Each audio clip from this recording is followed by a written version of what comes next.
प्रिय श्रद्धालुओं, जय श्री कृष्ण, जय श्री राम, जय श्री राधे राधे, जय श्री महाकाल। इस प्रवचन में आपको श्रवण कराएंगे श्री सुखदेव जी का जन्म और व्यास जी के द्वारा विवाह के लिए कहे जाने पर सुखदेव जी का स्वीकार करना, बट पत्र पर स्थित बालक रूप भगवान विष्णु की कथा। सूत जी कहते हैं, घृताची नाम की उस सुंदरी अप्सरा को सामने देखकर व्यास जी अपार चिंता में पड़ गए। सोचा मैं क्या करूं, यह देव कन्या अप्सरा मेरे अनुरूप नहीं है। उस समय विचार सागर में निमग्न मुनि को देखकर अप्सरा के मन में आतंक छा गया। सोचा मुनि कहीं मुझे शाप न दे दे। उसने अपना रूप सुग्गी का बना लिया और डरती हुई वह मुनि के आगे से निकल गई। अब उसे पक्षी के रूप में देखकर व्यास जी बड़े आश्चर्य में पड़ गए। अप्सरा को देखने के साथ ही मुनि के शरीर में काम का संचार हो गया। उस समय अग्नि प्रकट करने के विचार से व्यास जी काष्ठ मंथन कर रहे थे। अकस्मात उस लकड़ी पर ही उनका वीर गिर पड़ा, पर वे काष्ठ मंथन करते ही रहे। मुनि के उसी अमोघ वीर से सुखदेव जी का आविर्भाव हो गया। व्यास जी के समान ही सुखदेव जी बड़ी भव्य आकृति थी। काठ से उत्पन्न हुए उस बालक ने व्यास जी के मन को आश्चर्यचकित कर दिया। जिस प्रकार यज्ञ में हवि पाने पर अग्नि प्रदीप्त उठती है, वैसे ही सुखदेव जी की आकृति चमचमा रही थी। पुत्र को देखकर मुनि के आश्चर्य की सीमा न रही। मन में आया, यह कैसी घटना घट गई। उन्होंने यूं विचार किया कि हो न हो यह भगवान शंकर के बल का ही प्रभाव है। काष्ठ से प्रकट हुए सुखदेव जी तेज के मूर्तिमान विग्रह ही जान पड़ते थे। अपने तेज से एक दूसरे अग्नि की भांति उनकी आवाज चमक रही थी। दिव्य तेज से संपन्न एक दूसरे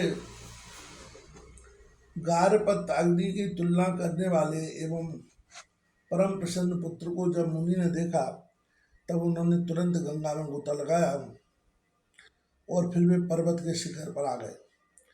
तपस्वी लोग आकाश से बालक सुखदेव जी पर फूलों की वर्षा करने लगे। व्यास जी ने महात्मा सुखदेव जी के जात कर्म आदि सभी संस्कार संपन्न किए। विश्वावसु, नारद और तुम्बुरु आदि प्रधान गंधर्वों के मन में अपार हर्ष हुआ। वे सब सुखदेव जी के दर्शनार्थ आए और गान करने लगे। काष्ठ से प्रकट इस दिव्य बालक सुखदेव जी के दर्शन पाकर संपूर्ण महाभाग विद्याधरों को असीम आनंद हुआ। उन्होंने स्तुति आरंभ कर दी। दुर्जवरों सुखदेव जी के धारण करने के लिए दंड, सुंदर कृष्ण मरचर्ण और दिव्य कमंडल स्वयं आकाश से पृथ्वी पर आ गए। सुखदेव जी बहुत शीघ्र बड़े हो गए। प्रकाश तो उनका जन्म का ही साथी था। विविध विद्याओं के विशेषज्ञ व्यास जी ने उनके यज्ञोपवीत की विधि पूरी की।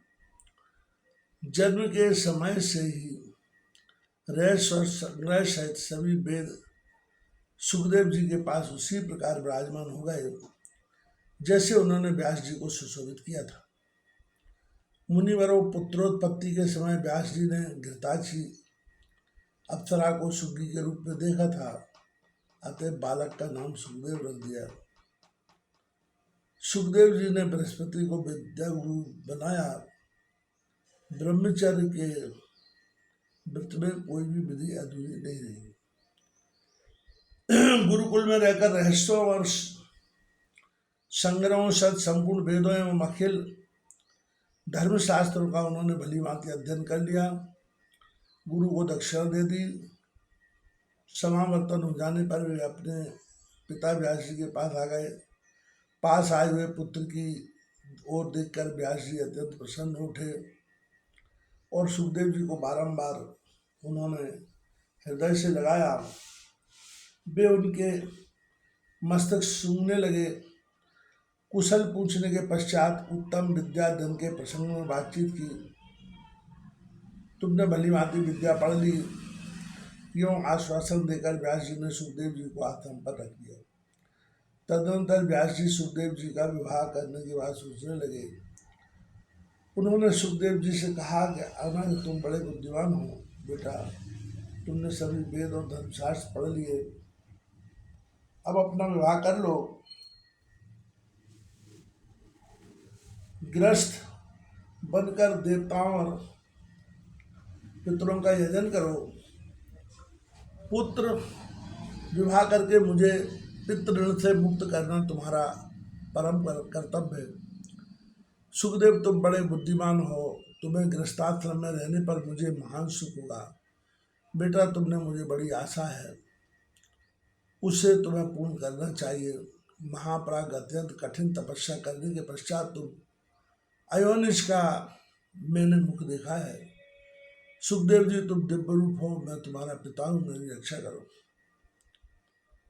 सूत जी कहते हैं, इस प्रकार कहने पर पूर्ण बैरागी सुखदेव जी ने अपने पिता व्यास जी से यूं कहना आरंभ किया। सुखदेव जी ने कहा, पिताजी भला बताइए तो मृत्युलोक में ऐसा कौन सा सुख है जिसमें दुख न भरे हो। पंडित जन ऐसे सुख को सुखोनी नहीं कहते।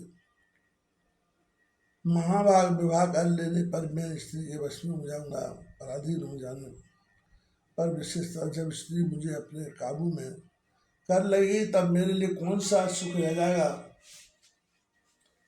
संभव है लोहे और काष्ठ के यंत्र से जकड़ा हुआ मनुष्य कभी छूट भी जाए, किंतु स्त्री पुत्र व श्रृंखला थे पति जाने पर तो वह किसी प्रकार भी मुक्त नहीं हो सकता। दुर्वर विष्ठा और मूत्र से शरीर की रचना होती है, स्त्रियों का भी तो वही शरीर है। फिर तदसद सत का विचार रखने वाला कौन ऐसा पुरुष है जिसमें ऐसे शरीर से प्रीति जोड़ने की इच्छा जागृत हो। विपर से मैं अयोनिज हूँ, फिर योनि में फंसाने वाली मेरी बुद्धि भी कैसे हो सकती है। भविष्य में भी मुझे किसी योनि में जन्म लेना पड़ेगा, मैं नहीं चाहता। परमात्मा विषय का अद्भुत सुख कर त्याग करके विष्ठा में घृणित सुख भोगने की इच्छा ही तो मैं क्यों करूं। आत्मा में आनंद का अनुभव करने वाले पुरुष लौकिक सुख के लिए लालच नहीं होते। मैंने सर्वप्रथम वेदों का अध्ययन करके उन पर विचार किया, किंतु शांति न मिली, क्योंकि कर्मयोग में प्रवृत्ति कराने के लिए वे वेद और हिंसा के ही समर्थक सिद्ध हुए। मैंने बृहस्पति जी को गुरु बनाया, परंतु उन पर भी गारस्थ में समुद्र की लहरें निरंतर लहराती रही, तब वे कैसे मेरा उद्धार कर सकते थे। जिस प्रकार किसी वैद्य को स्वयं रोग सता रहा हो और वह दूसरे की चिकित्सा करने लगे, ठीक यही हालत मेरे गुरु जी की है। मैं स्वयं मुक्ति की बाट देखते रहते हैं। अहो यह गारस्थ जीवन कितना अंधकारमय है। गुरुदेव के चरणों में मस्तक झुकाकर मैं आपकी शरण में आ गया हूँ। काल रूपी विषैले ब्याल से मेरा कलेजा कांप रहा है। आप तत्व का ज्ञान देकर मेरी रक्षा कीजिए। इस अंधकारपूर्ण संसार में मैं नक्षत्र मंडल के समान निरंतर चक्कर काटता रहा। जैसे भुवन भास्कर दिन रात कहीं भी नहीं ठहरते, वैसे ही मेरे विश्राम का कोई स्थान नहीं था। पिताजी स्वयं वस्तुतः विचार किया जाए तो संसार में कौन सा ऐसा सुख है। अज्ञानी जन भले ही सुख माने, वे तो वैसे ही है जैसे विष्ठा के कीड़े विष्ठा में भी सुख मानते हैं। जो वेद शास्त्रों का अध्ययन करके भी संसार में रचे बसे रहते हैं, उनसे बढ़कर दूसरा कोई मूर्ख है ही नहीं। कुत्ते गधे घोड़े के समान उनका जन्म व्यर्थ है। जिससे दुर्लभ मानव जीवन मिल गया और वेद शास्त्र के अध्ययन की सुविधा प्राप्त हो गई, वह भी यदि वह मानव संसार में बंधा ही रहा तो दूसरा कौन मुक्त हो सकेगा। स्त्री त्रिगुणमयी माया है। जगत में विद्वान विवेकी और शास्त्र का पारगामी कहलाने वाला अधिकारी वही है जिसके पैर इस नारीमयी श्रृंखला से मुक्त रहे। बंधन को सुदृढ़ करने वाला अध्ययन व्यर्थ है, उस पढ़ने से क्या लाभ। अतः अब मुझे वही पढ़ना चाहिए जो मुझे इस भवपाश से मुक्त कर सके। पुरुष को सदा फंसाए रहने के कारण ही तो ग्रह को ग्रह कहते हैं। पिताजी, बंधन की सामग्री से ओतप्रोत ग्रह में सुख कहाँ है। गारहस्थ जीवन से मेरा मन भयभीत हो गया है।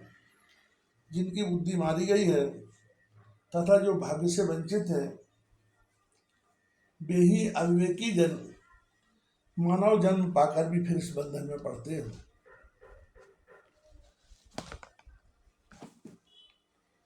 व्यास जी ने कहा, पुत्र, ग्रह ना तो बंधनागार है और ना बंधन में ही कारण। जिसका मन गृहस्थाश्रम में आसक्त नहीं हुआ वह गृहस्थ होते हुए मुक्त हो जाता है। न्यायपूर्वक आए हुए पैसों से वेद की आज्ञा के अनुसार सत्कार में लगा रहे, श्राद्ध करे, सत्य बोले, पवित्रता रखे, तो घर में रहता हुआ भी वह मुक्त है। ब्रह्मचारी, सन्यासी और वानप्रस्थ नियम पालन करके सदा गृहस्थ के मध्याह्न के बाद भिक्षा के लिए आते हैं। उन्हें श्रद्धापूर्वक अन्न देने और उनके साथ मधुर संभाषण करने से गृहस्थों को महान धर्म होता है। वे कृतार्थ हो जाते हैं। गृहस्थाश्रम से श्रेष्ठ अन्य किसी धर्म को मैंने न देखा है न सुना है। विज्ञ, वशिष्ठ आदि आचार्य भी इसी आश्रम में रह चुके हैं। महाभाग वेद की आज्ञा के अनुसार कार्य करने वाले गृहस्थ को क्या नहीं मिलता। स्वर्ग, मोक्ष और उत्तम कुल में जन्म उसे सभी सुलभ रहते हैं। जिस जिस बात की अभिलाषा होती है उसी को वह पा जाता है। जय श्री कृष्णा। धर्म के जानकार पुरुष कहते हैं कि एक आश्रम के नियम का पालन करके दूसरे आश्रम में जाना चाहिए। अतएव तुम अग्नि स्थान पर करके यत्नपूर्वक कर्म करने में तत्पर हो जाओ। पुत्र, धर्म का रहस्य तुमसे छिपा नहीं है। अब तुम गृहस्थाश्रम स्वीकार करके पुत्र उत्पन्न करो और देवताओं, पितरों एवं मनुष्यों को सम्यक प्रकार से संतुष्ट करने में लग जाओ। इसके पश्चात गृह का परित्याग करके वन में जाकर वहाँ का उत्तम व्रत पालन करना, वानप्रस्थ रहकर फिर उससे भी श्रेष्ठ संन्यासाश्रम में चले जाना। बेटा, तुम मेरी हित भरी बात मान जाओ। तुम्हें अच्छे कुल की कन्या के साथ विवाह करके वैदिक मार्ग का आश्रय लेना चाहिए। सुखदेव जी ने कहा, पिताजी, गृहस्थाश्रम सदा कष्ट देने वाला है, मैं इसे स्वीकार नहीं करूंगा। शिकार में जानवरों को फंसाने वाली फांसी की तुलना करने वाले इस आश्रम से संपूर्ण प्राणी निरंतर बंधे रहते हैं। पिताजी, धन की चिंता में आतुर मनुष्यों को सुख कहाँ दिखाई देता है। निर्धन प्राणी अत्यंत लोभ में आकर अपने में ही मारकाट मचाया करते हैं। इंद्र को भी वैसा सुख नहीं मिलता जैसा एक निष्प्रय भिक्षु को प्राप्त होता है। त्रिलोकी की संपत्ति मिल जाने पर भी इस जगत में दूसरा कोई वैसे आनंद का अनुभव नहीं कर सकता। इंद्र स्वर्ग के राजा हैं, किंतु तप करते हुए तपस्वी को देखकर उनका हृदय दहल उठता है। वे अनेकों प्रकार के विघ्न उसके सामने उपस्थित करने की चेष्टा में हो जाते हैं। महाभाग, आपका मैं वरसपुत्र हूँ, यह जानते हुए भी सदा दुख देने वाले अत्यंत अंधकारपूर्ण संसार में मुझे आप क्यों ढकेल रहे हैं। पिताजी, जन्म के समय, बुढ़ापे में, मृत्यु काल उपस्थित होने पर तथा विष्टा एवं मूत्र से व्याप्त गर्भ में रहने पर बारंबार दुख तो भोगने पड़ते हैं। तृष्णा और लालच से होने वाला दुख इससे भी अधिक कष्टप्रद है। मानव मरण से भी बढ़कर दुख वह है जो किसी से याचना की जाए। पिताजी, बड़ा परिवार हो जाने पर स्त्री, पुत्र और पौत्र आदि सभी परिजन दुख की पूर्ति के ही साधन होते हैं। अद्भुत सुख कहाँ है। पिताजी, सुखी बनाने वाले योग शास्त्र एवं ज्ञान शास्त्र उन्हीं की व्याख्या मुझे सुनाइए। अनेकों कर्मकांड हैं, परंतु उनमें मेरा मन कभी नहीं लगता। प्रारब्ध, संचित और वर्तमान, ये 3 प्रकार के अविद्याजन्य कर्म हैं। जिससे इन सबका अभाव हो जाए, वही उपाय बताने की कृपा कीजिए। सूत जी कहते हैं, इस प्रकार के विविध वचन सुनकर सुखदेव जी के मुख से निकले। उन्हें सुनकर व्यास जी का मन चिंता की लहरों में डूबने लगा। अब किस निश्चित मार्ग पर चलूं, वे तो सोचने लगे। पिताजी शोकाकुल है, इनकी दशा दयनीय हो चुकी है। यो देखकर सुखदेव जी की आंखों में आश्चर्य भर गया। वे कहने लगे, अहो, माया का बल सर्वोपरि है, तभी तो वेदांत की रचना करने वाले सर्वज्ञ एवं वेदाओं के समान प्रमाणित वचन कहने वाले पंडित भी इसके प्रभाव से अपनी सत्ता खो बैठते हैं। समझ में नहीं आता वह कौन सी माया है। आओ, वह बहुत दुस्तर प्रतीत होती है। जिनके चंगुल में सत्यवती नंदन व्यास जी इतने विद्वान होते हुए भी फंस गए हैं, जो पुराणों के वक्ता हैं, जिन्होंने महाभारत की रचना की है तथा जिनके द्वारा वेद विभाजित हुए हैं, वे भी मोहित हो गए। अतः जगत को मोहित करने वाली उन माया देवी की मैं शरण ग्रहण करता हूँ। दाता विधाता और रुद्रादि देवता भी जब माया देवी के फंदे में फंस चुके हैं, तब त्रिलोकी में कौन ऐसा है जो उसके प्रभाव से मुक्त रह जाए। निश्चय ही भगवती माया का बल और पराक्रम महान आश्चर्यजनक है। तभी तो सर्व ज्ञान संपन्न एवं अपार शक्तिशाली श्री विष्णु भी योग माया से अलग नहीं रह सके। व्यास जी को भगवान विष्णु का अंशावतार माना जाता है, फिर भी मोह के उमड़े समुद्र में भी इस प्रकार गोता खा रहे हैं जैसे नाव फट जाने पर व्यापारी डूब रहा। अपनी सत्ता खोए हुए साधारण मनुष्य की भांति आज उनके नेत्रों से जल गिर रहा है। योग माया की शक्ति बड़ी विलक्षण है, क्योंकि शुद्ध शुद्ध विवेक की जन भी इसे नहीं हटा सकते। ये कौन है, मैं कौन हूँ और यहाँ कैसे आया, यह कैसा विचित्र धर्म है।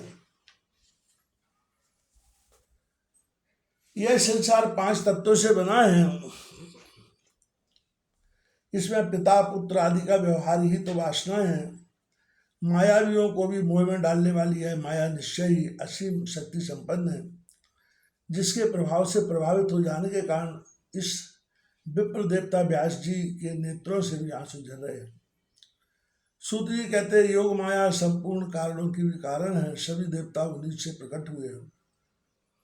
ब्रह्मा आदि पर भी उनका शासन चलता है। सुखदेव जी ने उन भगवती योग माया को मानसिक प्रणाम किया।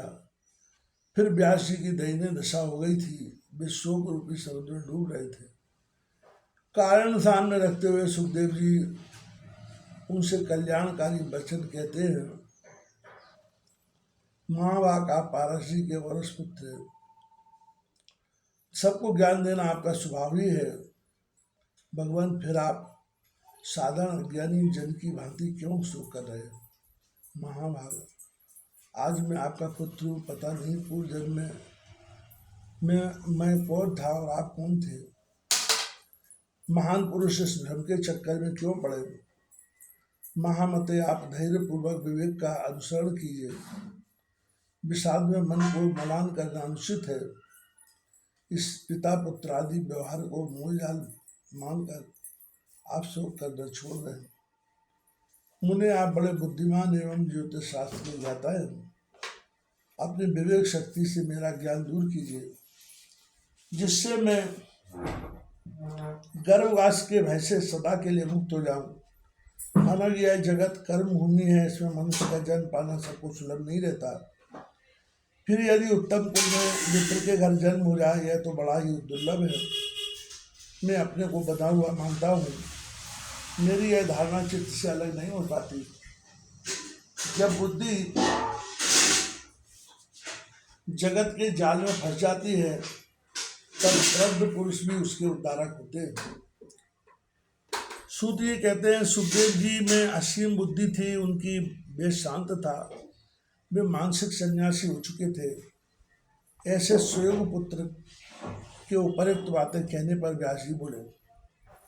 व्यास जी ने कहा, पुत्र तुम बड़े भाग्यशाली हो, मैंने देवी भागवत की रचना की है, इसका अध्ययन करो। वेद तुल्य इस पावन पुराण की संक्षिप्त रूप से रचना हुई है।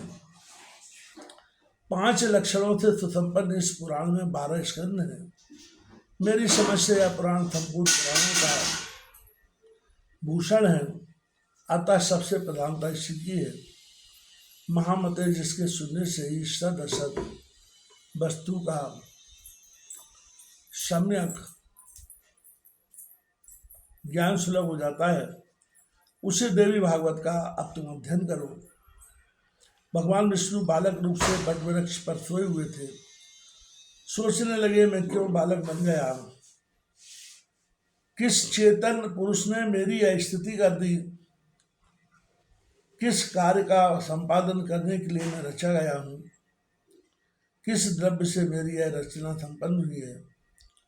मुझे किस प्रकार ये सभी बातें ज्ञात हों? महान पुरुष भगवान विष्णु के मन में यों चिंता की लहरें उठ रही थी। इतने में भगवती योग माया ने सारी शंकाएं शांत कर देने के लिए आधे श्लोक की संपूर्ण पुरुषार्थों को सिद्ध करने वाला यह वचन कहा, यह संसार जगत मैं ही हूँ, मेरे मित्र दूसरी कोई अविनाशी वस्तु है ही नहीं। सर्वम खलविदम खलविदमेवाहम नानदस्ति सनातन।